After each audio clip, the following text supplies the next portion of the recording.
말씀하시기를 내어라 너 어디 있든지 날 섬기며 의지하라 나바치어라 주께서 나에게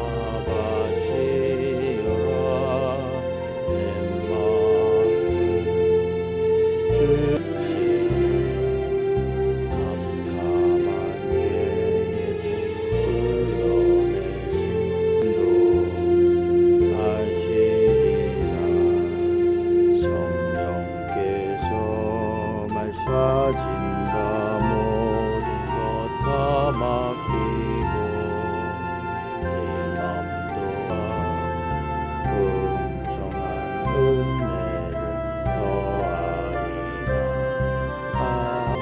내 마음을 주께서 나에게 이름한 죄에서 흘러내신 주께서는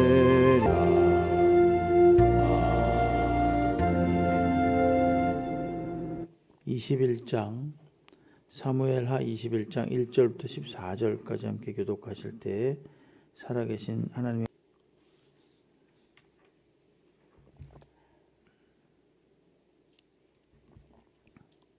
해를 거듭하여 3년 기근이 있으므로 다윗이 여호와 앞에 간구하매 여호와께서 이르시되 이는 그가 기브온 사람을 죽였음이니라 하시니라.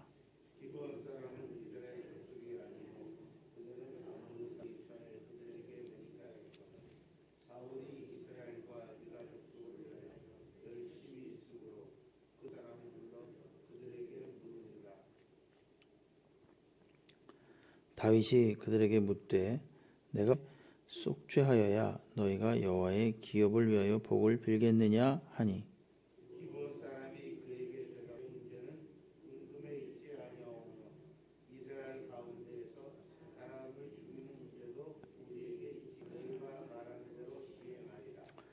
그들이 왕께 아뢰되 우리를 학살하였고 또 우리를 멸하여 해한 사람의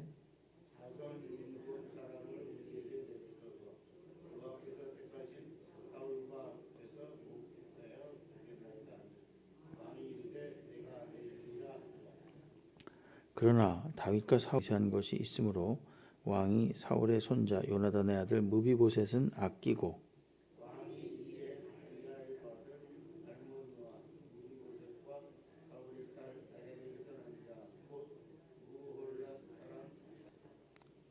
그들을 기브온 사람의 손에 넘기니 기브온 사람이 그들을 산 위에서 여호와 앞에 목 메어 다니 죽은 때는 곡식 빼는 첫날 곧 보리를 베기 시작한 때더라.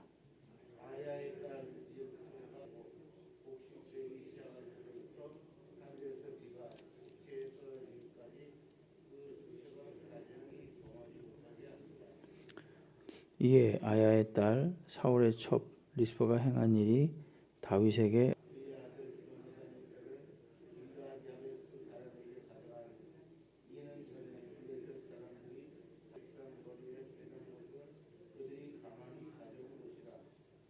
다윗이 그곳에서 사울의 뼈와 그의 죽은 자들의 뼈를 거두어다가 사울과 그의 아들 요나단의 뼈와 함께 베냐민 땅 셀라에서 모두 왕의 명령을 따라 행하니라.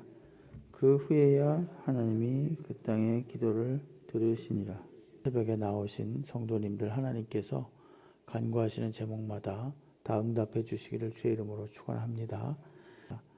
이 다윗이 이제 왕이었을 때 연속해서 3년 동안 이 기근이 들게 되었습니다. 하나님께서 뭐라 그러냐면 1절에 보면 이는 사울과 피를 흘린 그의 집으로 말미암음이다. 피를 흘렸다. 구체적으로 말하면 그가 기브온 사람을 죽였음이니라 이렇게 이야기합니다. 기브온 사람은 누구입니까?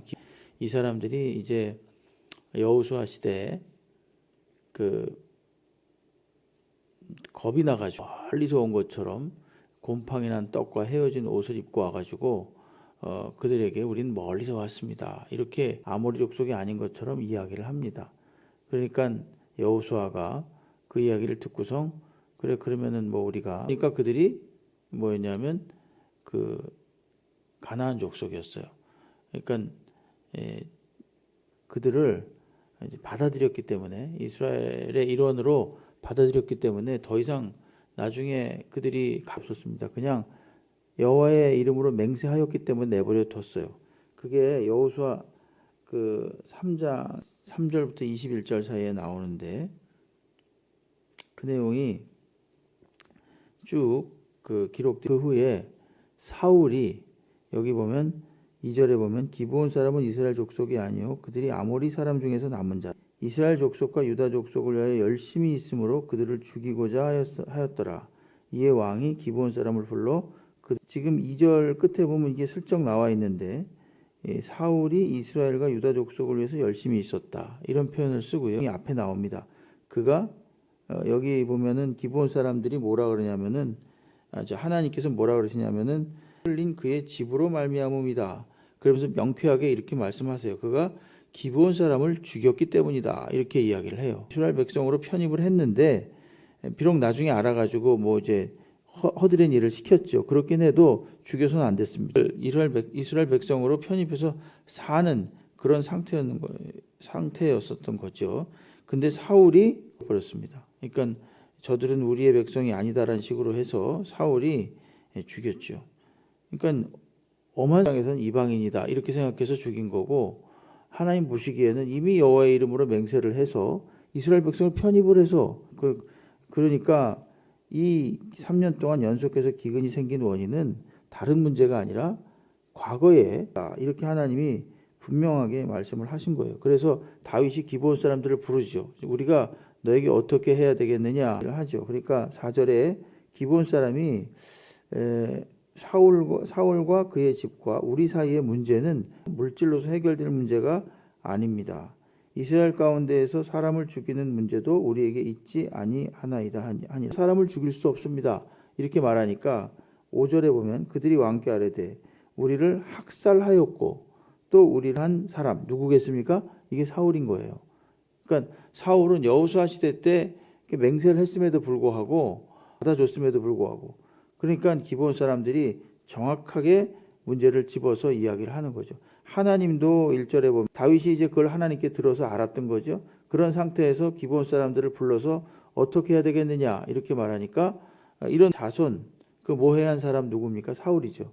사울의 자손 7사람을 우리에게 주십시오. 그러면 여호와 앞에서 목매어 달겠나이다 하니 왕이 이르되 내가 내주리라 이렇게 말하는 겁니다. 그러니까 사울의 자손 중에 7이라는 것은 완전수기 때문에 그들이 이 사울의 그 가문에 그 남아 있는 거죠. 그래서 7명 보내주는데 또 문제가 있습니다. 그게 뭐냐면 다윗하고 요나다하고 맹세한 게 요나다가 없더라도 우리 자손들을 내가 좀 지켜다오. 그렇게 다윗에게 요나단이 맹세도 그러겠노라고 이야기를 한 적이 있습니다.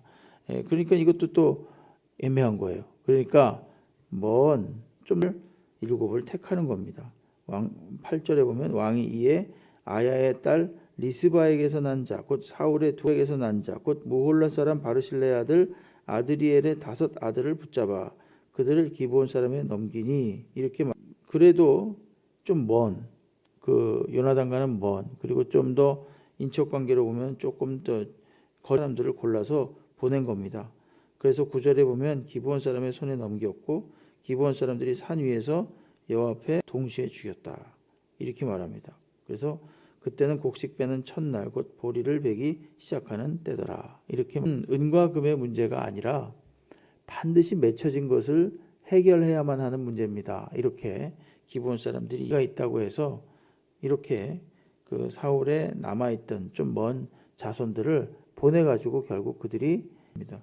그러니까 리스바가 자기 자식을 보냈으니까 어떻게 했냐면은 이제 서로 낮에는 공중의 새가 앉지 못하게 하고 밤에는 들짐승이 범하지 못하게 이렇게 함께 자식을 잃은 어미가 저렇게 그 시신을 짐승들에게 탈취당하거나 또는 해함을 처절하게 애를 쓴 그런 이야기를 듣고 11절에 그 말씀입니다. 리스바가 행한 일이 다윗에게 알려졌다. 첩이었죠. 여기 나옵니다. 11절에 보면. 근데 어쨌든 그를 통해서 난 자식이니까 그를 보낸 거야. 사울의 뼈와 아들 요나단의 뼈를 길랏 야베스 사람에게서 가져왔다. 이렇게 이야기합니다. 길랏 야베스와 요나단의 뼈가 가 있었을까요? 그건 뭐냐면 과거에 블레셋 사람들하고 사울하고 다윗하고 죽었잖아요. 블레셋하고 전투하다가 죽었는데 아무도 겁이 나가지고 그 시신을 거두지 못하는 거예요. 그래서 이 사울과 요나단의 시신을 거둔 겁니다. 왜 거두었을까요? 과거에 또 사울에게 이들은 신세를 진 일이 있거든요. 이 사울이 막아준 일이 있어요. 그러니까 의리를 지킨 겁니다. 그러니까 기브온 사람들은 사울이 죽여서 죽인 그런 상태였고, 그래서 감정이 쌓여 있는 상태였고, 반대로 사람들입니다. 그래서 그들의 시신을 거둔 바가 있습니다. 그래서 다윗이 길랏 야베스 사람들에게 가서 이렇게 말하는 뼈를 가져와 가지고 13절에 보면은 다윗이 그곳에서 사울의 뼈와 그의 아들 요나단의 뼈를 가지고 거두어다가 사울과 그의 아들 요나단의 뼈와 함께 베냐민 땅 셀라에서 그의 아버지 기스의 묘에 장사하였다. 그 땅을 위한 기도를 들으시니라. 이렇게 일단락이 됩니다. 두 족속의 이야기죠. 하나는 기브온 족속이고 하나는 길랏 야베스 족속의 이야기가 되겠습니다. 한쪽은 어떻게 보면 원수를 줬고 한쪽은 또 은혜를 입었고 그 한 인간에 대한 두 정상반되는 관계, 그 관계가 결국은 오늘 이 말씀을 통해서 저희들이 좀 생각해 볼 것은 하나님이 그 때를 지나가시는 것 같지만 그것을 영원히 지나가시는 않는다라는 생각을 하게 됩니다. 이 잘하고 보시는구나, 반드시 해결하시는구나라는 것을 깨닫게 돼요. 그래서 우리가 늘 주님 앞에 우리의 죄를 자복합니다. 이러한 일들이 왜 일어나야 되는가를 왜 계속 우리를 한번 잘 돌아보고 주님 앞에 회개할 것 있으면 회개하고 주님 앞에 그 과거의 문제들을 다 토설하고 고백하고 그리함으로써 또 그와 관련됐던 그 일들이나 그 사람들의 마음도 노임을 얻고, 이것은 나하고의 문제입니다. 그러니까 한번 주님 앞에 거리낌이 없도록 우리가 그래도 주님 앞에 우리가 자복하고 고백하고 그래서 주님께 무릎을 다시 돌아봄으로써 우리의 기도가 또 상달되는 그런 은혜가 있기를 주의 이름으로 축원합니다.